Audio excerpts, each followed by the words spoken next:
عبادت بدنی بھی ہوتی ہے اور عبادت مالی بھی ہوتی ہے۔ 5 وقت کی نماز فرض ہے، یہ بدنی عبادت ہے، اور اس میں وقت صرف ہوتا ہے، یہ وقت کا خرچ ہے اللہ کی راہ کے اندر۔ روزہ عبادت ہے اور یہ باطنی عبادت ہے۔ سبحان اللہ رب العزت نے مسلمانوں کو بدنی عبادت کا حکم بھی دیا اور مالی عبادت کا حکم بھی دیا، بلکہ رب العزت نے ایمان والوں کی جو نشانیاں بیان فرمائیں ان میں سے ایک علامت بیان کی، وَمِمَّا رَزَقْنَاهُمْ يُنْفِقُونَ، یعنی ایمان والوں کا وصف یہ ہے کہ وہ ہمارے دیے ہوئے میں سے کچھ خرچ کرتے ہیں ہماری راہ میں۔ آیت پاک کا یہ جو حصہ ہے آقا مراقبین کا کلام ہے، کیا اس میں حسین رمزیں ہیں، کیا حسین نکات اس کے اندر ہیں۔ پہلی بات رزقناہم، ہمارے جو ہم نے ان کو دیا ہے اس میں سے، اور مما نے بتایا کہ اللہ ہمیں سارا مال خرچ کرنے کا حکم نہیں دیتا۔ سبحان اللہ، اتنا خرچ کرنا کہ پھر پچھتائے یہ بھی درست نہیں، اور اتنا تھوڑا خرچ کرنا جو خرچ کرنے کے زمرے میں نہ آئے یہ بھی درست نہیں، بلکہ ایمان والوں کا وصف اس مہربان نے بیان فرمایا جل جلالہ کہ نہ وہ اس میں زیادتی کرتے ہیں اور نہ اس میں کمی کرتے ہیں، بلکہ وہ اعتدال کے ساتھ ہماری راہ میں خرچ کرتے ہیں۔ سبحان اللہ۔ اچھا، یہ جو خرچ کرنا ہے یعنی مالی عبادت، اس کے اندر بھی بہت سارے اسرار اور رموز ہیں۔ اللہ تعالیٰ کی حکمت ہے، اور یہاں پہ ہم نے ایک مرتبہ اس عنوان پہ درس کیا تھا کہ اللہ کی تقسیم پر راضی رہنا چاہیے۔ اگر بندہ اعتراض بھی کرے گا کہ میں غریب ہوں کیوں ہوں اور فلاں امیر ہے کیوں ہے، تو وہ مزید دل تو دلا سکتا ہے لیکن اپنی غربت کو امارت میں بدل نہیں سکتا۔ تو اللہ کا قرب چاہیے تو اس کے لیے کیا ہے کہ اس کی رضا پر راضی رہے اور اللہ کی تقسیم پر اعتراض نہ کرے۔ اب امیری اور غریبی کا تصور تو ہے، اور یہ تقسیم دیکھیے سیدنا ابراہیم علیہ السلام، سیدنا موسیٰ علیہ السلام، یہ کیسے کیسے سخت بادشاہوں کے دور میں تشریف لائے۔ حضرت موسیٰ علیہ السلام کے بارے میں تو جب فرعون نے خواب دیکھا اور معبرین نے بتایا کہ ایک لڑکا پیدا ہونے والا ہے جو تیرے راج پاٹ کو ختم کر دے گا، تو فرعون نے کیا کیا تھا، یہ تھوڑی وسل کم کیجیے گا، بالکل سافٹ کرتے ہیں آواز، وسل کم کرتے ہیں، بڑی مہربانی، توجہ ہے آپ بڑے غور کے ساتھ سنیں گے۔ تو فرعون نے کیا کیا کہ اس نے بچوں کے قتل عام کا حکم دے دیا، داہیاں مقرر کی، ہزاروں بچوں کا مرڈر کیا۔ تو پھر اسی کی قوم روتی ہوئی اس کے پاس آئی کہ اگر تو لڑکوں کا قتل کرواتا رہا تو یہ بتا کہ اپنی فوج کہاں سے بنائے گا، ریاست کے کام مرد کرتے ہیں وہ کہاں سے لے گا، آنے والا وقت جو ہے وہ لڑکیوں کا ہوگا، تو راج پاٹ کس پہ کرے گا۔ تو کافر ہے نا، وہ اس نقصان کو سمجھ گیا اور اس نے کہا کہ 1 سال قتل ہوگا اور 1 سال وقفہ ہوگا. اللہ کی شان ہے کہ جو وقفے کا سال تھا جس میں مرڈر نہیں ہو رہے تھے حضرت ہارون پیدا ہوئے اور جس میں قتل عام ہو رہا تھا اس میں حضرت موسیٰ علیہ السلام. تو امیری اور غریبی میں اگر امیر مال کو دبا کے رکھے گا تو غربت کی شرح میں اضافہ ہوگا. اور بعض روایتوں میں ہے کہ غربت و فقر بندے کو کفر تک لے جاتے ہیں. ابھی کل میں ایک فیچر پڑھ رہا تھا BBC کا، نیروبی کے اندر پانی کی قلت ہے اور ہم لوگ تو پانی اتنا ضائع کرتے ہیں کہ ہمیں خبر ہی نہیں ہے. اگر ہم پانی کی قلت کے بارے میں صرف سرچ کر کے اس YouTube پر ہی دیکھ لیں تو ہمارا ایک گھونٹ بھی ضائع کرنے کو دل نہ کرے. سمجھ رہے آپ؟ یہ تو ہم ان علاقوں میں رہتے ہیں، لیکن یہ بھی اس کی تقسیم ہے. جو تھر میں پانی کی بوند بوند کو ترستے ہیں قصور تو ان کا بھی نہیں. اور یہ جو ہم محض ایک بٹن کو دبائیں اور موٹر سے تھر تھر پانی نکلنے لگ جائے وہ ولایت کے درجے پہ ہم بھی نہیں. اللہ کی تقسیم ہے، اس کی مرضی ہے. اب یہ کرنا چاہتا ہوں، آپ حیران ہوں گے وہ جو میں کہہ رہا ہوں کہ اگر امیر اپنے مال میں سے خرچ نہیں کرے گا تو زمانے میں فساد پیدا ہوتا ہے.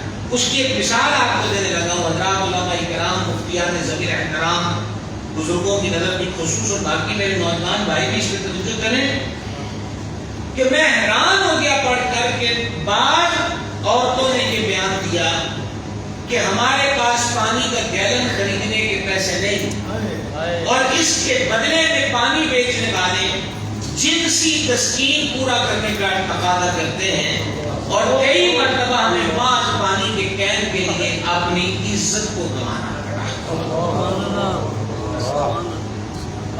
سمجھے آپ؟ تو رب العزت مالداروں کو فرماتا ہے وَمِمَّا رَزَقْنَاهُمْ کی رمز نے سمجھایا. دیتے وقت تیرے دل میں دھڑکا پیدا نہ ہو، ماتھے پہ بل نہ آئے، طبیعت میں اضطراب نہ آئے، نوٹوں کو گنتے ہوئے تیرے ہاتھ مت کانپے کہ تو کوئی اپنے کھاتے سے دے رہا ہے. ہم نے تمہیں دیا، ہم نے دیا تو کر خرچ.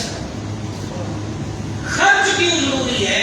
تاکہ معاشرے میں بگاڑ پیدا ہو. پانی کی ایک گیلن کے لیے کسی عورت کو عزت نیلام کرنا پڑ جائے. یہ تو وہ خبریں ہیں جو منظر عام پر آتی ہیں. پس پردہ کیا ہوتا ہے؟ کتنی آہیں، کتنی چیخیں، کتنی سسکیاں وہ ہیں جو دبی کی دبی رہ جاتی ہیں. توجہ ہے آپ کی؟ ہم مختصر وقت میں اس موضوع کو پورا کرنا چاہتے ہیں. عرض یہ کر رہا تھا میں آپ کی خدمت میں کہ ہمیں اس طرز کو سمجھنے کی ضرورت ہے. امام غزالی رحمۃ اللہ علیہ نے لکھا، بیوہ عورت تھی، بچیاں کے اندر مبتلا ہیں، وہ باہر نکلتی ہے کہ وہ محنت مزدوری مل جائے، نہیں ملتی، اور شام کو وہ اپنے بچیوں کو پھر کہتی ہے کہ صبح کی امید پر کچھ دیر آرام کر لو. اگلا دن بھی آتا ہے، نوبت تیسرے روز پہ پہنچتی ہے. وہ عورت مجبور ہو کر علاقے کے رئیس کے پاس جاتی ہے کہ بیوہ ہوں، بچیوں کا پالن پوشن میرے کندھوں پر آ گیا، آج تیسرا روز ہے میری بیٹیوں کو فاقے میں مبتلا ہوئے، اس کے لیے وہ مالی ہیلپ کر دو. تو اس نے کہا کہ میں تمہارا کام کر دوں گا، تم میرا کام کر دو. اس عورت کو دیکھ کر اندر کی حوث کا ناک بیدار ہو گیا. اس عورت نے منع کر دیا کہ میں غریب ہوں لیکن عزت نہیں بیچتی، خدا کے لیے میری مدد کرو. لیکن جب نخوت ہو اور مال اور پھر اوپر سے شیطانیت سوار ہو جائے تو پھر کسے خدا کے واسطے یاد رہتے ہیں. اس نے کہا کہ مجھے کیا ضرورت ہے کہ تمہیں، بڑے غور کیجیے گا، مجھے کیا ضرورت ہے کہ میں تمہیں پیسے دے دوں؟ نہ میرا اس میں کوئی مجھے منفعت ہے، نہ مجھے کوئی فائدہ ہے، مجھے کیا ضرورت ہے تمہیں پیسہ دینے کی؟ جاؤ دفع ہو جاؤ. وہ عورت دروازے تک گئی لیکن اس سوال نے اس کے پاؤں میں زنجیر باندھ دی کہ بیٹیاں مجھے پھر تک رہی ہوں گی دروازے کو کہ ماں آج خالی ہاتھ نہیں رہے گی، آج کھانے کی چیز گھر کے اندر لے کر آئے گی. اور میں پھر خالی ہاتھ جا رہی ہوں، کیا بنے گا؟ کیا جواب دوں گی؟ بالآخر اب ممتا مجبور ہوئی، الٹے قدم واپس آئی اور اس نے اس ہوس کا شکار فرد سے کہا کہ میں اپنی بیٹیوں کی مزید بھوک نہیں سہ سکتی، تو نے اگر مجھ سے ہی اپنی ہوس کی آگ بجھانی ہے تو میں اس کے لیے حاضر ہوں۔ وہ خوش ہوا اور اس نے کہا دروازے بند کر دو۔ دروازے بند کی اس عورت نے اس عورت سے پوچھا، سارے دروازے بند کر دیے؟ کہا سب کر دیے لیکن ایک کھلا ہے۔ وہ سیکھتا ہوا، وہ غصے کے اندر مبتلا ہوا، سیکھتا ہوا، کوئی ایسی بات نہیں، وہ سیکھتا ہوا اور کہنے لگا وہ دروازہ کیوں نہیں بند کیا؟ اس نے کہا نہ میں کر سکتی ہوں نہ تو کر سکتا ہے، وہ دروازہ بند نہیں۔ کہا وہ کون سا دروازہ ہے؟ وہ دروازہ جس رب دیکھتا ہے۔ سبحان اللہ۔ یہ بات سننی تھی، وہ گھبرا کے اٹھا، شرمندہ ہوا اور کہا کہ بھی مجھے معاف کر دو۔ دیکھیں جب اللہ تعالیٰ کی رحمت کرم اور دستگیری پر آئے تو پھر ہوس کا شکار بندے کو بھی کہیں نہ کہیں خوف کی برکت نصیب ہو جاتی ہے۔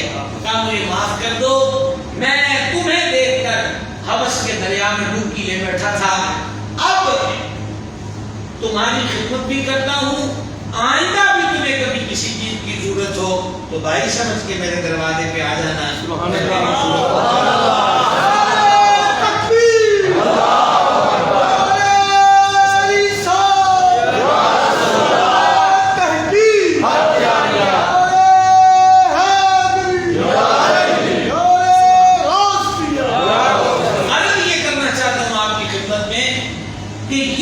مالی عبادت ہے، اس میں رات یہی ہے کہ عزتیں محفوظ رہیں۔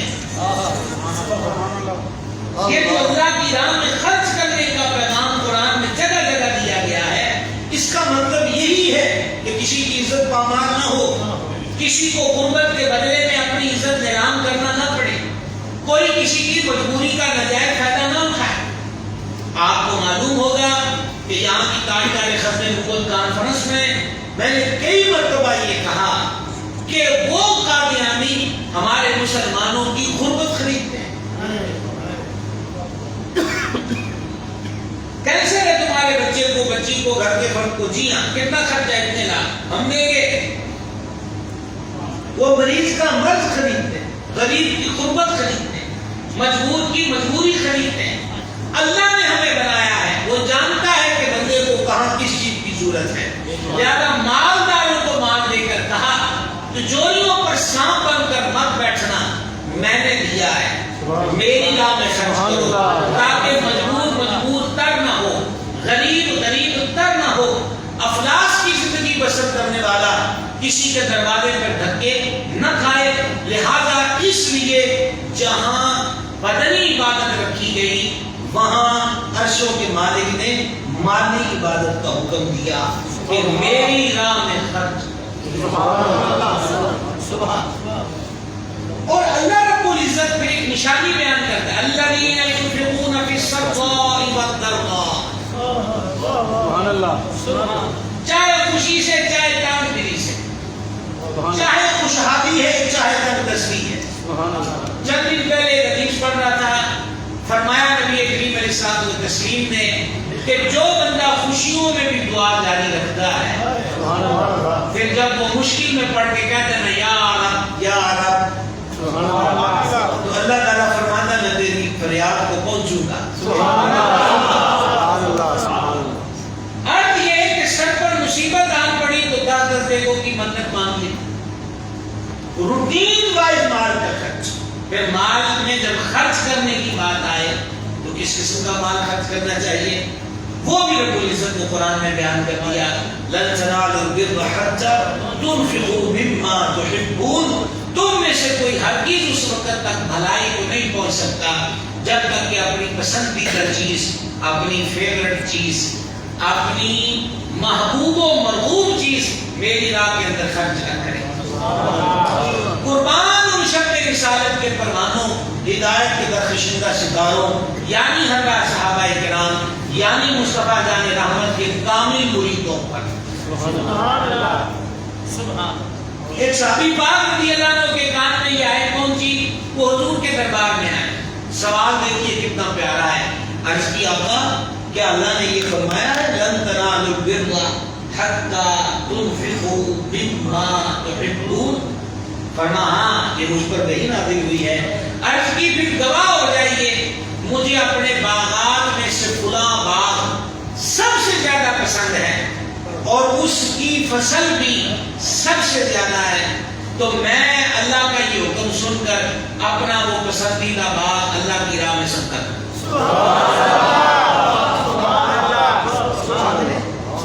حضرت عمر بن عبدالعزیز رحمہ اللہ کے بارے میں منقول ہے، وہ شکر کی گولیاں منگوا کر شکر بانٹا کرتے تھے۔ پوچھا حضرت چاول کہیں بھی تو بانٹ سکتے ہیں؟ فرما اللہ نے مما تحبون فرمایا، مجھے شکر بڑی پسند ہے، اس لیے میں اپنی پسندیدہ چیز اللہ کی راہ میں۔ ہر عبادت میں حکمت ہے، اور جب ہم مالی عبادت کی بات کرتے ہیں تو ایک تو یہ چیز اس کے اندر جو آ گئی کہ غریب کی غربت میں سہارا بننا چاہے، وہ فقر و تنگدستی میں مبتلا نہ ہو۔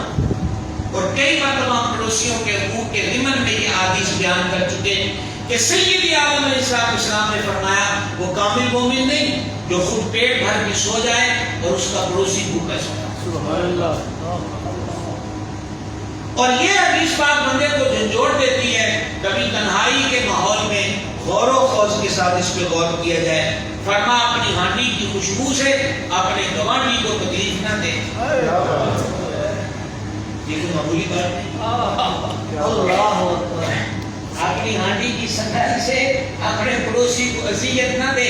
وہ آگے فقر میں مبتلا ہے، وہ بھوک میں مبتلا ہے، یا تو اس کے لیے بھی بھیج۔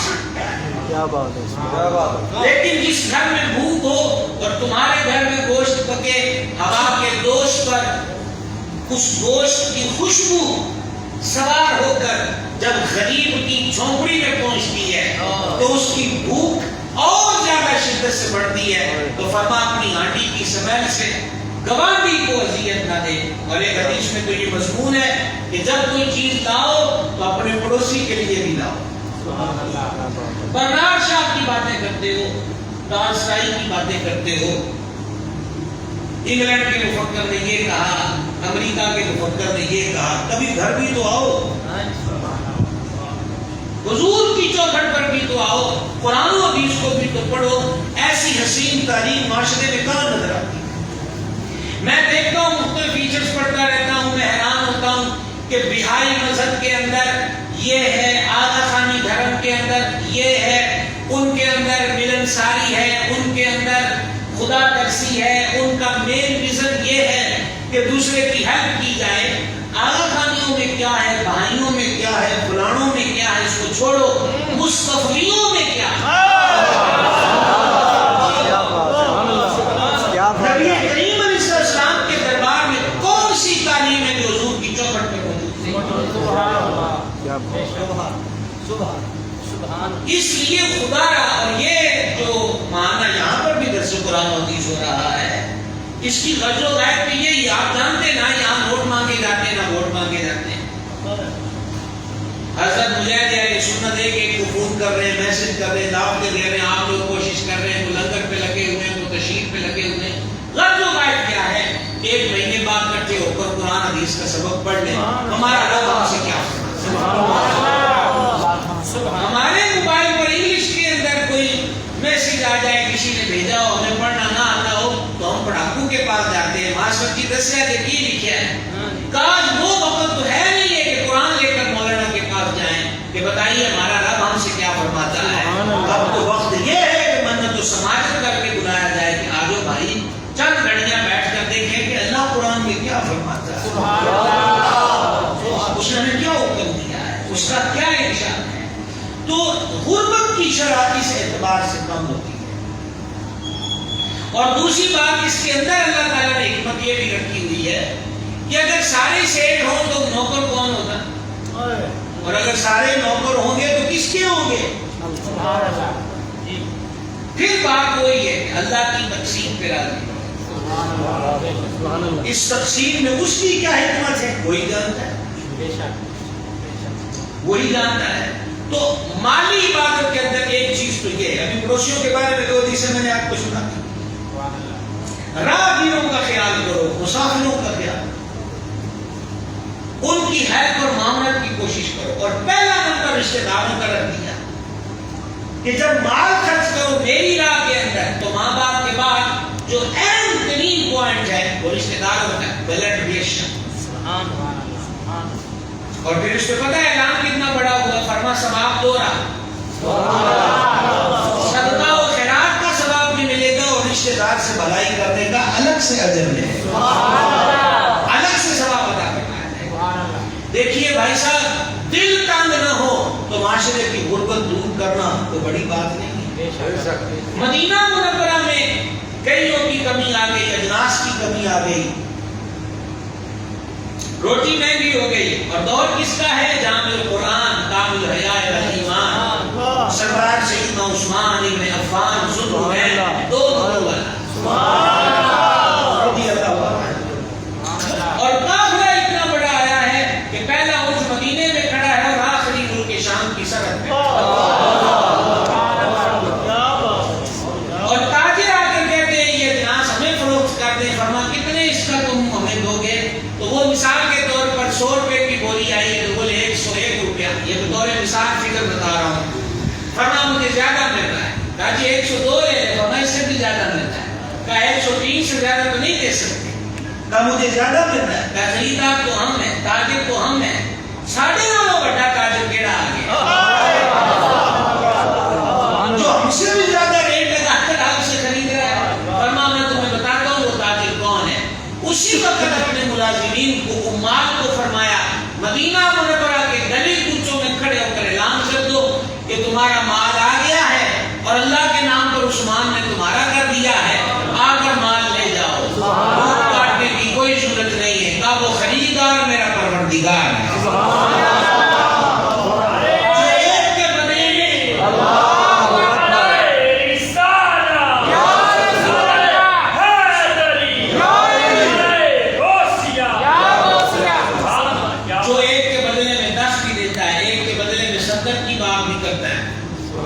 ایک کے بدلے میں 100 کی بات بھی کرتا ہے، ایک کے بدلے میں 500 کی بات بھی ہوتی ہے، ایک کے بدلے میں 700 کی بات بھی ہوتی ہے، پھر نقدی بھی مکائی جاتی ہے۔ واللہ یضاعف لمن یشاء، اللہ جس کے لیے چاہے اور زیادہ، اللہ جس کے لیے چاہے۔ اصل چیز ہے کہ دل تنگ نہ ہو، سینہ تنگ ہو، دل تنگ نہ ہو، سینہ تنگ نہ ہو، مسئلہ کوئی نہیں، پرابلم کوئی نہیں ہے۔ تو مالی عبادت میں سب سے پہلے بنیادی چیز یہی ہے کہ ضرورت مند کی ضرورت پوری کرنی ہے۔ مشکل میں مبتلا فرد مشکل سے نکل آئے۔ پہلے بھی یہ روایت میں ذکر کر چکا، سرکار سیدنا عبداللہ بن عباس رضی اللہ عنہما اعتکاف پر بیٹھے تھے اور ایک بندہ آیا اور اس نے کہا میں مقروض ہوں، طریقے بڑی لے چکا ہوں پر آج فائنل بات ہے، میری عزت کوئی نہیں رہی اور مجھے نظر کوئی نہیں آیا کہ میں آپ کے پاس آ گیا ہوں۔ پھر وہ رو پڑا۔ سیدنا عبداللہ بن عباس رضی اللہ عنہ نے فرمایا اگر تو چاہے کہ میں تیری کو ہیلپ کروں، عرض کیا حضور منشا مراد میں یہی ہے۔ آپ اس کے ساتھ اٹھے اور مسجد نبوی سے باہر آ گئے۔ کہا حضور والا آپ بھول گئے کہ آپ کا اعتکاف ہے اور مسجد سے باہر آئیں تو اعتکاف ٹوٹ جاتا ہے۔ فرمایا اعتکاف بھی یاد ہے اور ٹوٹنے کا مسئلہ بھی یاد ہے، یہ مرودما ہے، وہ معمولی اصلی تو نہیں ہے، وہ مسئلہ قرآن ہے۔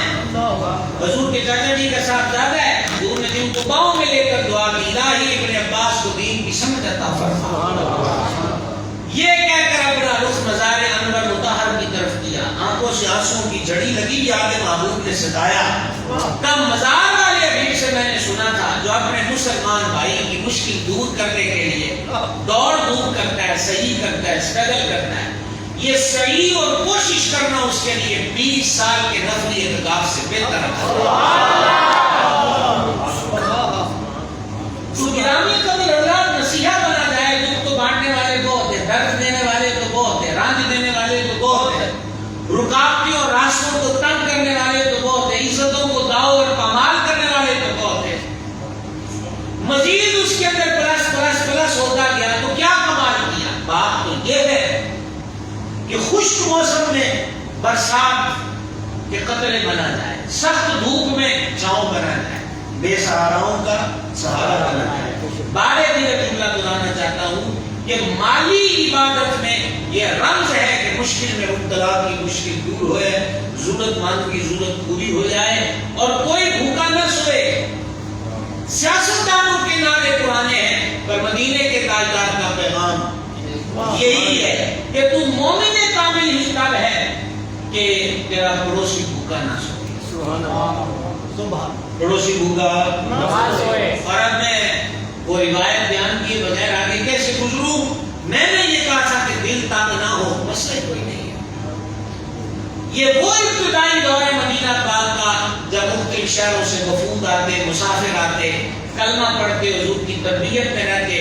اب وہاں باقاعدہ لنگر خانہ تو نہیں تھا کہ روز لے کے چلیں اور لنگر بٹھے، تو حضور علیہ السلام ان مسافروں کو اور اصحاب صوفہ جن کی تعداد 70 سے آگے تک پہنچتی تھی، حضور ان کو مختلف صحابہ کے گھروں میں بھیج دیتے تھے کہ ان کو لے جاؤ رات کو کھانا کھلا دینا، ان کو لے جاؤ رات کو کھانا کھلا دینا۔ ایک دن سارے مسافر چلے گئے، 2-4 بچ گئے، فرما تمہیں کوئی بھی لے گیا؟ حضور نہیں۔ فرما کون ہے جو ان کو لے جائے؟ سبحان اللہ۔ وہ صحابی پاک کا کہتے ہیں حضور میں ان کو لے جاتا ہوں۔ لے گئے گھر، بیوی سے پوچھا گھر میں کیا ہے؟ کہا وہ روٹی جو میں نے اور آپ نے کھانی ہے اور ایک روٹی بچوں کی ہے۔ کہا میں بھی نہیں کھاؤں گا، تم بھی نہیں کھاؤ گے، بچے بھی نہیں کھائیں گے۔ کیا سمجھ ہے؟ ہم واپس پڑھتے ہیں، ہم تو افطار پارٹی ہو یا ولیمے کا موقع ہو یا برات کی روٹی ہو، حالانکہ وافر انتظام میزبان نے کیا ہے، لیکن ہم اتنے بے ضبط ہو جاتے ہیں کہ چھلانگیں لگاتے ہیں، اچھل پڑتے ہیں کہ پہلے میں جھمٹ پڑوں اور اچھے پیسز جو ہیں وہ گوشت کے بروست کے وہ میری پلیٹ کے اندر آ جائیں۔ جب یہ فرق دور ہوگا تو شاید ہم پچھلے خیر والے وقت میں قدم رکھیں۔ انہوں نے کہا نہیں کھائیں گے۔ کیوں نہیں کھائیں گے؟ کہ سرکار کے پرونے آ گئے ہیں اور یہ گھر کتنے ستھرے تھے کہ جو سوچ مردوں کی ہے وہی سوچ بیویوں کی ہے۔ کوئی بھی بیوی شکوہ کرنے والی نہیں ہے کہ اسی بھوکے رہنا سن گیا ہے۔ سید السادات حضور نور امام جعفر صادق رضی اللہ تعالیٰ عنہ کی سیرت میں لکھا ہے بانٹتے رہتے حتیٰ کہ آخر میں جو گھر والوں کا کھانا بچتا وہ بھی بانٹتے۔ کیا سمجھ آئی بات؟ سبحان اللہ۔ احباب گرامی قدر پھر کیا ہوا؟ فرمایا کہ جب ہم کھانے کے لیے بیٹھے تو میزبان تو مہمان کو کہتا ہے کہ تُس ہمیں 2 روٹیاں لاؤ بھی ساڑھے نال۔ تو آپ جب ہم کھانا شروع کرنے لگے تو آپ چراغ بجھا دیجیے گا۔ علماء کہتے ہیں یہ واقعہ پردے کا حکم نازل ہونے سے پہلے جا رہا ہے۔ کھانا شروع ہونے لگا، شروع ہو گیا تو بی بی صاحبہ نے اس کے چراغ بجھا دیا اور یہ میزبان صحابی پاک مہمانوں کو ایسا محسوس کرا رہے ہیں کہ جیسے ان کے ساتھ کھانے میں شریک ہے، لیکن ایک برکی بھی نہیں کھاتی۔ جاگ رہے ہیں آپ؟ جی سبحان اللہ سبحان اللہ۔ ایک والا بھی نہیں۔ یہ ہے جذبہ اسلام۔ اب ایک والا بھی نہیں گیا کیا کہ جو نوالا میں نے کھانا ہے وہ ان مسافروں کے کھانا ہے۔ اور جب حضور نور علیہ السلام کے دربار میں صبح حاضر ہوئے کرنا چاہتا ہوں، جب میں جملے پہ پہنچتا ہوں تو ہم تو خود دوست کی دنیا میں ہوتے ہیں، تو میں کیا کرتا ہوں کہ اس جملے پہ غور کرنا بولتے پہ گیا۔ وہ پتہ کیا ہے؟ جب یہ صاحب حضور کے دربار میں حاضر ہوئے تو حضور نے ان کو مسکرا کے دیکھا۔ اور کیا چاہیے جس کو حضور مسکرا کے دیکھیں اسے اور کیا چاہیے؟ مسکرا کے دیکھو اور پتہ کیا فرمایا؟ دیکھو مالی مالک کا فائدہ، فرما میرے رب کو تیری رات والی مہمان نوازی بڑی پسند ہے۔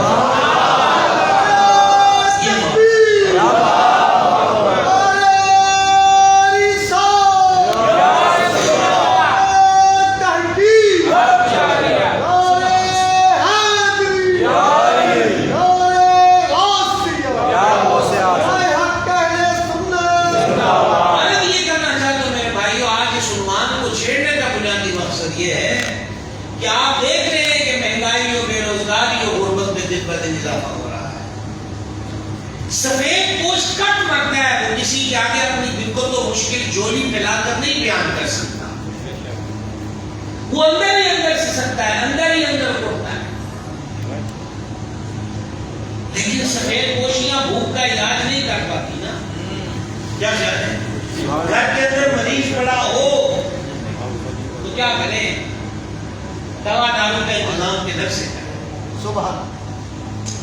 اس لیے موجودہ وقت کے اندر یہ جو مالی عبادت ہے، ہمیں اس کی طرف اشد توجہ کرنے کی ضرورت ہے. اور مما رزقناہم ينفقون کے ضمن میں عرض کر چکے، سارا رب خرچ کرنے کا حکم نہیں دیتا کہ پھر تم تنگی ہو مفلسی میں مبتلا ہو نہ، اعتدال میں رہنا. چلو اور کچھ نہیں ہے، اگر اتنی وسعت ہے کہ ایک بھوکے کا پیٹ بھرنے کا روز سبب بن جاؤ، پورے محلے کا نصیب، پورے خاندان کا نصیب، ایک بندے. حدیث پاک کا مضمون اور مفہوم پیش کرنا ہوں. قیامت والے دن اللہ تعالیٰ فرمائے گا کہ میں بھوکا تھا، تو نے مجھے روٹی کیوں نہیں دی؟ کیا سادہ، یہ وہ چھوٹی سی بات ہے، یہ وہ معمولی سی بات ہے. اور حتیٰ کہ یہ کہ ہم بیمار تھے تو ہمیں پوچھنے کیوں نہیں آئے؟ تو بے نیازا، تو کھانے پینے سے پاک ہے، تو ہی ہے جو ہر ایک کو کھلاتا اور پلاتا ہے. پتھروں میں کیڑے پالتا ہے، سمندر کی گہرائیوں میں آن گنت مخلوقات کو پالتا ہے. چونٹیاں بھی تجھ پہ بھروسہ کرتی ہیں. بارش رکی نا کا استسقاء کریں تو سب نکلے. حضرت داؤد علیہ السلام سب کو لے کر ایک چونٹی الٹی لیٹی تھی، کہا یا اللہ میں بھی تیری مخلوق ہوں، مجھے بھی پانی چاہیے. حضرت داؤد علیہ السلام فرمایا جاؤ جی واپس جاؤ، آج اللہ کسی اور دی دعا نہ دی بات ہے. تو اب آپ کی خدمت میں یہ کرنا چاہتا ہوں کہ بھائی صاحب وہ ہر ایک کو کہے گا مولا تو خود کھلانی اور پلانے والا ہے. تو اللہ فرمائے گا فلاں بندہ میرا بھوک اور مفلسی میں مبتلا تھا، اگر تو اس کو کھانا کھلاتا تو مجھے پا لیتا. فلاں بے سہارا نادار غریب و مریض تھا، اس کو کوئی پوچھنے والا نہیں تھا، کوئی اس کے پاس پھولوں کے بکے لے جانے والا، آم کی پیٹی لے جانے والا، مٹھائی کا ڈبہ لے جانے والا کوئی نہیں تھا. اس کے پاس ایک گولی خریدنے کا پیسہ نہیں تھا. اگر تو اس کی تیمارداری کر کے اس کا دل راضی کرتا تو مجھے پا دیتا. وہ کئی لوگ ہیں وہ درویشی اور فقر اور ولایت کی دنیا میں چلنا چاہتے ہیں، اور وہ بابوں کے ہتھے چڑھ جاتے ہیں، اور وہ سمجھتے خاص روپ سلوک، مختلف قسم کے بال کڑے، انگوٹھیاں، حیت، آگ، نہر کنارہ، جنگل، قبرستان، جھٹکٹ. نہ نہ نہ نہ، فقیریوں درویشی بھی چاہیے تو وہ بھی راستہ یہی ہے کہ اللہ کی مخلوق کے لیے بازوؤں کو بچھا دیا جائے، اس کے لیے راحت و آسانی کا سامان بنا جائے اور کسی بھوکے کو کھلایا جا سکے. تو اس سے بڑا مقبول عمل کوئی نہیں. پیران پیر پیر دستگیر روشن ضمیر واسع سمدانی قندیل نورانی شہباد نامکانی حضور پر نور سرکار سیدنا شیخ عبد القادر جیلانی حسنی حسینی بغدادی رضی اللہ تعالیٰ عنہ فرماتے ہیں میں نے بڑے امور پر غور کیا جو کام اللہ کے قریب کرتے ہیں. تو مجھے جو کام نظر آیا نا جڑا اللہ دے بہتا نیڑے کرتا ہے تے چھتی کرتا ہے. بہتا بھی تے چھتی بھی. فرما ایک حسن اخلاق اور دوسرا بھوکوں کو کھانا کھلانا. اور یہ مرشد کے بغداد میں مرشد کے دور سے باقاعدہ لنگر چلتا تھا. اور جب خدام حاضر ہو کے عرض کرتے کہ سرکار روٹیاں سالن تو بھی بہت بچ گیا ہے، ہمارے بازاروں کی نکروں میں کھڑے ہو جاؤ، آتے جاتے مسافروں کو. اور آج تک اس دن سے لے کے آج تک غوث اعظم کا ذکر کھانا چلتا ہے. میں 2 بار حاضر ہوا بغداد محلہ میں، وہاں کا فقر و مفلسی بھی دیکھا ہے جو لفظوں میں بیان نہیں ہو سکتا. غوث اعظم سرکار کی درگاہ شریف کے دوسری کنارے پر وہ لنگر شریف کے وقت لوگوں کی لائنیں لگی ہوتی ہیں. 2 وقت پیٹ بھر کھانا ان کو گھروں میں لے جانے کی اجازت ہوتی ہے، ڈبوں میں بھر بھر کے ان کو دیتے ہیں. اولیاء اللہ کا یہی طریقہ تھا. اس کے قرب کا. آج اگر بھوک رقص کر رہی ہے تو بھائی جن گھروں میں دانے ہیں 2 روٹی 2 پیڑے اور بانٹ جان. 2 پیڑے تے کولی ایک سالن دی گل ہے بہت روڑا تے کوئی صرف یہ ہے کہ دل کا دل کا اس کا وہ سب کچھ. تو اس لیے مالی عبادت کا ایک پہلو ہے. یہ حج ہے, یہ بھی مالی عبادت ہے. لاکھوں روپے اس پہ خرچ ہو رہا ہے. جس پہ فرض ہے وہ حج کر جائے. بعض لوگ اس پر بات کرتے ہیں نفلی امور کی جب بات ہوگی تو وہ نفلی امور سوال ہوتا ہے نا, عمرہ کرنا افضل نفلی حج کرنا افضل کہ صدقہ و خیرات کرنا افضل, سوال ہوتا ہے. تو اگر تو بندے پہ حج فرض ہے تو پھر جس نے ثواب دینا ہے اس نے فرض کیا ہے وہ حج پر جائے. اگر فرض ادا کر چکا ہے اور اب نفلی حج یا عمرے کے لیے جانا چاہتا ہے اور دوسری طرف اس کے لیے آپشن موجود ہے کہ کسی کو سخت ضرورت ہے اور وہ ضرورت اس قدر اہم ہے کہ زندگیاں بچ سکتی ہیں, گھرانے بچ سکتے ہیں, عزتیں بچ سکتی ہیں, تو پھر اسے اختیار ہے وقت کی نزاکت کے اعتبار سے کبھی ایک کام افضل ہوتا ہے کبھی دوسرا افضل. سبحان اللہ. سمجھائیے بات. واقعہ طور پہ یہ بھی سن چکے, میں ضمن آپ کے گوش گزار کرنا چاہتا ہوں. معمول شبانی فرماتے ہیں مجھے 3-4 دن کا فاقہ تھا جب بغداد پڑھتے تھے غوث پاک سرکار. فرماتے میں باہر نکلا تو میں نے درویشوں کو بھی دیکھا کہ وہ روٹی کی تلاش میں تھے. میں واپس محلے کی مسجد کے اندر آ گیا تو وہاں ایک بندہ بنا ہوا گوشت اور گرم روٹی, ادھر 4-5 دن کا فاقہ.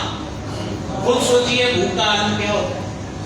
فرماتے ہیں وہ نوالا توڑے تو میرا نفس مجھے اس طرح بے ضبط کرنے کی کوشش کرے کہ منہ کھول دوں, اور میرا نفس مجھ سے کہتا تھا عبد القادر یہ دیکھو روٹی مانگ. تو میں نے اس کو شٹر کا خبردار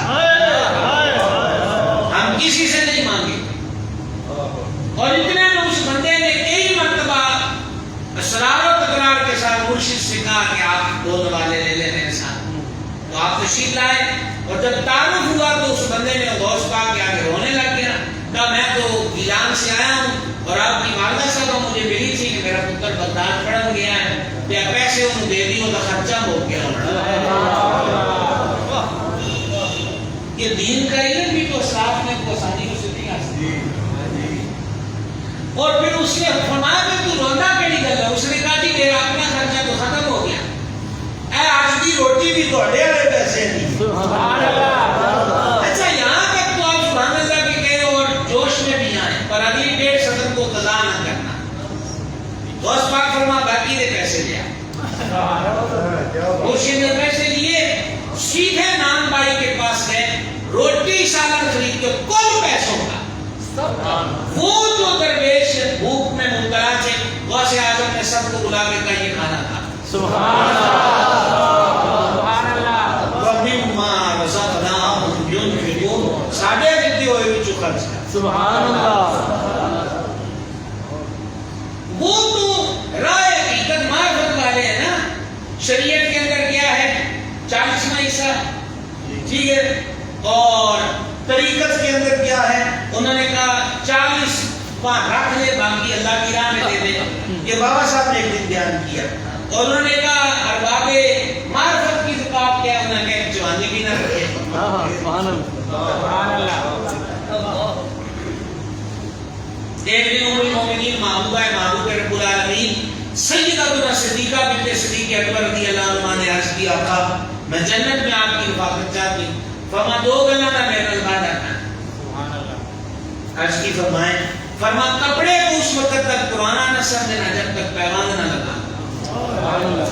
اور اگلی بات دل پہ ہاتھ رکھ کے سننا, مومنوں کی ماں صدیقہ کائنات سورہ نور جن کی عزت کی گواہ. سبحان اللہ. اور سے میرے آقا علیہ السلام نے فرمایا ایک کپڑے کو پرانا اس وقت تک نہ سمجھنا جب تک کہ اسے پیوند نہ لگا.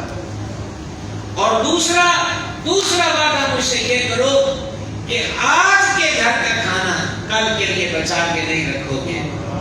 جو آج ہے وہ آج ہی اللہ کی راہ میں دے دیا جائے. جس نے آج لیا ہے وہ کل پھر دے گا. ساری زندگی ام المومنین نے اس پہ عمل کیا. 70 سے 80 ہزار. ہماری کرنسی کتنی لو ہو چکی, لیکن اب بھی 70-80 ہزار روپیہ بڑی بلا ہے لو کرنسی کے باوجود. اس دور میں 70 سے 80 ہزار درہم ام المومنین صدیقہ بانٹ رہی ہیں. اپنا نفلی روزہ ہے, شام ہو گئی تو آپ کی خاتمہ نے کہا اماں کو 1-2 درہم اپنے لیے رکھ لیتی, آج تہاڈا روزہ ہے کہ افطاری واسطے کی کھانا ہے. سبحان اللہ. اپنے لیے تو آپ نے کچھ بھی نہیں کرتا. تو ام المومنین نے فرمایا کہ تو پہلے چیتا کرا دیندی نا تو ہم 1-2 درہم افطاری کے سامان کے لیے رکھ لیتے. چل چنگا ہی ہویا ہے نہیں چیتا کرایا.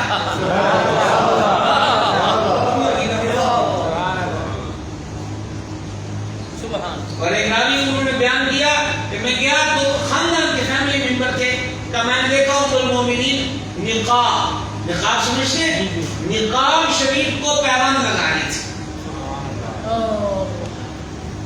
اچھا جی میری طرف دیکھیں, انہوں نے کوئی بٹن چلانا ہے یا بند کرنا ہے, سورے ادھر نہ دیکھا کریں, رب چوکتا ہے. وہ نقاب کو پیوند لگا رہی تھی, کہ اماں آپ اور نقاب کو پیوند. جواب سننا کا میرے صاحب نے مجھے فرمایا تھا. عائشہ اس وقت تک کپڑے کو پرانا نہ سمجھنا جب تک اس میں پیوند نہ لگا. یہ ہے محبوبہ محبوب رب العالمین. سبحان اللہ. تو حضور سے عشق اس قدر رکھتی ہے, محبت اس قدر رکھتی ہے کہ اس فرمان و نصیحت پر ساری زندگی عمل کیا. یہاں 2 لائنیں یہ ضرور کہنا چاہوں گا, ایک ہے ضرورت, ایک ہے شوق, ایک ہے شوخی. اگر ہم ضرورت کی لائن کو کراس نہ کریں تو بڑے سکون سے زندگی بسر ہو سکتی ہے. لیکن جب ضرورت کی لائن کو عبور کر کے شوق کے دنیا میں آتے ہیں, مثال کے طور پر کہ میرے پاس نئے ماڈل کا 3 لاکھ والا موبائل ہو, یہ شوق سے بھی شوخی ہے جی. میرے پاس فلاں کمپنی کا ہی بائک ہونا چاہیے جس میں اتنے سلنسر, اتنے گیئر ہیں اور وہ اتنے لاکھ کا پورے ٹوپے میں کسی کے پاس نہیں ہے, یہ شوق سے شوخی ہے. یہ شوق سے شوخی بندے کو وارداتیہ بناتی ہے, لٹیرا بناتی ہے, سودی بناتی ہے, رشوت کا لین دین کرنے والا بناتی ہے, ملاوٹ کرنے والا بناتی ہے, دھوکہ دینے والا بناتی ہے, ظلم کرنے والا بناتی ہے. اور پھر یاد آئے بزم صحابہ کا عظیم صوفی سیدنا عمر بن خطاب فاروق اعظم رضی اللہ عنہ. یار کیا کمال کی باتیں ہیں ان حضرات کی کہ سب زیادہ مچھلی کھا رہا ہے تو فرما مچھلی کیوں کھا رہا ہے, مچھلی تو حلال ہے, وہ حرام تو نہیں ہے. تو صاحب نے کہا حضور دل کا بات ہے اس لیے کہ فرمایا کہ بیندیاں ساڑیاں نہیں بنتی. آج تو حلال چیز کی اس نے ڈیمانڈ کری نا کہ مچھلی لائیں, کل یہ کچھ اور کہہ دے, پرسوں سے قدم اور بڑھا دے. ضرورت کی لائن میں ہم رہیں, ضرورت کی لائن میں رہیں تاکہ حرام کی دہلیز پر نہ پہنچے. حرام کی دہلیز پر رہ گئی شوخی. جو میں نوجوانوں سے کہنا چاہوں, کس کو دکھانا چاہتے ہو؟ بوڑھے باپ کی کمر توڑی ہوگی تیرے لیے کما کما کے, وہ شوگر کا مریض ہو گیا, بلڈ پریشر کا مریض ہو گیا, آنکھوں کی بینائی کم ہو گئی, قوت سماعت کم ہو گئی, وہ تفکرات اور غموں کی میز پر بیٹھے رہتے ہیں ہر وقت. اور تو 4 چھوکروں کو دکھانے کے لیے کہ تیرے پاس فلاں کمپنی کا موبائل ہے اور فلاں کمپنی کی بائک ہے, اس شوخی کو آگ میں جھونک دے جو باپ کے دکھوں میں اضافہ, جو اس کی ٹینشنوں میں اضافے کا سبب ہے, جو اس کے دکھوں میں اضافے کا سبب ہے. یاد آئے پھر سرکار فاروق اعظم رضی اللہ عنہ, صاحبزادہ امیر المومنین ہے. امیر المومنین کیسرو کسرا پہ راج ہے, کیسرو کسرا پر, اور بیٹا عید والے دن ملنے آتا ہے تو پیمان والے کپڑے پہنے ہوئے ہیں. حضرت عمر پاک کی آنکھ نام ہوئی, حضور آپ بھی ہوئے ہیں. فرمایا میں سوچ رہا تھا کہ تیرے دل میں خیال آئے گا, میں امیر المومنین کا بیٹا ہوں, تو عید والے دن بھی نئے کپڑے دیں. عرض کی صرف ایک سوال کا جواب دے دیں, سنو اسلام کا حسن. سبحان اللہ. کہا جی ایک سوال کا جواب دے دیں. فرمایا پوچھو. عرض کی آپ اس سے راضی ہیں؟ سبحان اللہ. نہیں ہو گیا جی. کل تھا فادر ڈے, ہاں جی کل تھا نا جی فادر نے کل تھا. سنیے ایک باپ اپنے بیٹے کو کیا کہتا ہے اور بیٹا اپنے باپ سے کہتا ہے. عرض کی حضور آپ مجھ سے راضی ہیں؟ فرمایا میں راضی ہوں. عرض کی مسئلہ کوئی نہیں. وہ کیا کہہ رہے ہیں کہ تمہیں عید والے دن بھی ٹانکے والا کپڑا پہنا ہے تو میں اس لیے رویا ہوں کہ تیرے دل میں خیال آئے. اور وہ کہتے ہیں حضور نہیں آپ خوش ہیں. خوش ہیں میں تجھ سے راضی ہوں. تو مسئلہ ہی کوئی نہیں کیونکہ میرے سامنے حدیث ہے جس سے اس کا باپ راضی ہے اس سے اس کا رب راضی ہے. تو جس سے اس کا رب راضی ہو اسے پھٹے کپڑوں میں پرابلم کیا. اس لیے ضرورت کے دائرے میں ہم رہیں. ضرورت کے دائرے میں. یہ میں اگلے اسٹیپ پہ بات کر رہا ہوں کہ ہمارا ایک طبقہ وہ ہے جو شوخی کی دہلیز پہ پہنچ کے رب سے شکوے کرتا ہے میرے کو ہے نہیں میرے کو ہے نہیں میرے کو ہے نہیں. یہ ایسا نہیں ہے. شوخی کی دنیا میں مت جائیں. دکھلاوے کی دنیا میں مت جائیں. چھوٹے چھوٹے ہوتے تھے تو باپوں سیاڑوں سے سنتے تھے کسی کا منہ لال ہو تو اپنا چاٹے مار کے لال نہیں کرتے. سن نہیں. یہ بڑی پیاری مثال تھی جو ہمارے دانا لوگ دیتے تھے. تو بات حج کی بیچ میں آئی. حج جو ہے یہ بھی ایک مالی عبادت ہے. لاکھوں روپیہ خرچ ہوتا ہے اور حدیث پاک کا مفہوم ہے حج پہ جو پیسہ خرچ کیا جاتا ہے وہ فقر اور تنگ دستی نہیں لاتا بلکہ حج پہ خرچ کرنے والے کو اللہ غنی کر دیتا ہے تمنگر کر دیتا ہے. مالی قربانی میں سے ایک چیز آ رہی ہے اور وہ ہے قربانی ہے نا. اللہ چاند کا مہینہ قربانی کا ہے. اسلامی سال کا آخری مہینہ. آخری مہینہ بھی قربانی کا اور پہلا مہینہ بھی قربانی کا.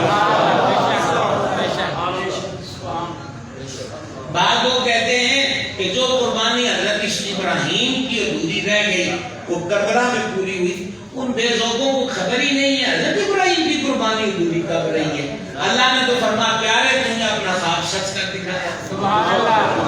اور تقابل دادے پوتے کا کر رہے ہو. ابھی بھی غور نہیں کیا کہ میں نے کیا مقابلہ دادے پوتے کا کرا رہے. حضرت ابراہیم کوئی اور ہے کہ حضرت امام عرش مقام کوئی اور ہے. یہ لڑی ایک ہے پیڑھی ایک ہے سلسلہ ایک ہے نسب ایک ہے. کرائے کا تقابل کس لیے مقابلہ. خیر اب یہ کر رہا تھا کہ یہ جو قربانی ہے یہ جانوروں کو ذبح کرنا. حضرت سیدنا ابراہیم علیہ السلام اگر بیٹے کو ذبح کر ڈالتے تو سوچیے ہمارا حال کیا ہوتا اگر ہر سال بعد یا ایک پوری نسل میں ایک فیملی کا ایک بیٹا مانگا جاتا کہ تم نے ذبح کرنا ہے. بولیے کیا تم تو سال میں استطاعت پر یعنی 2.5 تولے چاندی یا اتنے پیسے یا اتنے مال تجارت کا کوئی مالک ہے اس بندے پہ قربانی واجب ہے. موجودہ مہنگائی اور غربت کے دور میں اگر کسی کے پاس چھوٹا جانور یا الگ سے بڑا جانور لینے کی طاقت نہیں لیکن شرعی طور پر اس پہ قربانی واجب ہو چکی ہے تو بے شک وہ آپس میں مل کر 7 حصے گائے میں ہیں 7 حصے اونٹ میں ہیں جن میں حصہ ڈال دیں لیکن قربانی سے انحراف نہ کریں. نبی پاک علیہ الصلوۃ والسلام نے فرمایا عید الاضحیٰ کے دن اللہ کو سب سے پیارا روپیہ وہ ہے جو قربانی میں خرچ کیا جائے. اور سید العالمین علیہ الصلوۃ والسلام نے ارشاد فرمایا عید والے دن یعنی عید الاضحیٰ والے دن اللہ کے ہاں سب سے زیادہ پیارا عمل خون بہانا ہے یعنی کہ قربانی کرنا ہے. اور آقا علیہ الصلوۃ والسلام نے ارشاد فرمایا مفہوم حدیث ہے کہ بھائی صاحب سیدھوں کے بات سنیں سیدھوں کے بات سنیں. آپ آگے ہیں مسجد میں تو جس کام سے آئے وہ کام کریں. حضور صلی اللہ علیہ وآلہ وسلم نے ارشاد فرمایا میں حدیث پیش کر رہا ہوں کہ وہ قربانی افضل ہے جو قیمت کے اعتبار سے بھی اچھی ہو اور جانور کے فربا ہونے صحت مند ہونے کے اعتبار سے بھی بہتر ہو. اور چوتھی حدیث اللہ کے حبیب اقدس علیہ السلام نے فرمایا چوتھی حدیث کا بھی مفہوم پیش کر رہا ہوں. فرمایا قربانی کا خون زمین پر گرنے سے پہلے وہ قبولیت کے مقام کو پہنچ جاتی ہے اور قربانی کرنے والے کے گناہ مٹ جاتے ہیں لہذا خوش دلی سے کرو. کیسے کرو؟ خوش دلی سے. تو قربانی کے شعبے میں دکھلاوا نہیں آنا چاہیے. یعنی اگر حالات کچھ ویک ہو گئے ہیں اور ہمیں حصہ ڈالنا پڑ رہا ہے تو یہ خیال کبھی مت پھٹکنے دیجئے جناب اب لوگ کیا کہیں گے کہتے بیڑا کرتے سی تو آپ کیا خیال ہے جو پچھلی بیٹھے ہوئے ہیں وہ بھی لوگوں کے لیے ہوئے ہیں، رب کے لیے؟ اللہ اگر رب کے لیے ہوئے ہیں تو لوگ کیوں آئے بیچ میں؟ کیا کہتے ہیں؟ اس لیے یہ تصور نہیں ہونا چاہیے. میں نے پہلے عرض کیا نا، ضرورت شوق اور شوقی. جی جب ہم شوقی کی شاخ پہ چڑھتے ہیں تو پھر انجام گلستان کیا ہوگا؟ یہ غلطی ہم سے ہوتی ہے اور بہت بڑی غلطی ہوتی ہے. دوسری بات، جس زندہ بندے پہ قربانی واجب ہے، جو فوت ہو گئے، مثلا والدین میں سے کوئی فوت ہوا ہے، تو اب بندے کے پاس صرف ایک قربانی کی طاقت ہے تو وہ اس پر واجب ہے تو وہ اپنی طرف سے کرے. واجب چھوڑے گا تو گناہگار ہوگا، تو پھر کرے کیا؟ کل اپنی طرف سے لے، سارے ثواب اپنے ماں باپ کو کر دے. اللہ کی رحمت سے کوئی بعید نہیں ہے، اس کو بھی پورا ثواب، ماں باپ کو بھی پورا ثواب. یاد رہ جائے گی بات انشاءاللہ، یاد رہ جائے گی بات. اچھا، اسی طریقہ کے ساتھ جو قربانی ہے، بعض ایسے گھر ہوتے ہیں کہ جس میں کئی لوگوں پہ قربانی واجب ہوتی ہے، لیکن ماں ایک بکرا سب کی طرف سے کر دیتے ہیں. تو جب کئی افراد پہ قربانی واجب ہے تو ایک بکرا دو کو بھی کفایت نہیں کرتا، وہ چاہیے کہ پورے گھر کو کرے. ٹھیک ہے. مثلا جن عورتوں کے پاس سونا ہے 7.5 تولے، اس سے زائد ہے، یا 3-4 تولے سونا، 8-10 تولے چاندی ہے، 8-10 ہزار نقدی ہے، تو اس سارے کو چاندی میں اگر کنورٹ کرتے ہیں تو یہ 52.5 تولے چاندی سے کہیں زیادہ مالی ہے، تو عورت پر الگ قربانی واجب ہو جاتی ہے. تو لہذا شوہر پہ قربانی الگ اور بیوی پہ قربانی الگ واجب ہوتی. پھر کہتا ہوں الگ الگ جانور کی پہنچ نہ ہو، حصے ڈال دیے جائے اور یہ ٹائم سے پلان کر لیا جائے، اور حصہ ڈالنے والے سارے صحیح العقیدہ ہونے چاہیے. دیکھیے 6 بندوں کا ارادہ قربانی کا، اور ساتھ میں نے کہا کہ یہ جانور بڑا اچھا ہے اور اس کا گوشت جو ہے وہ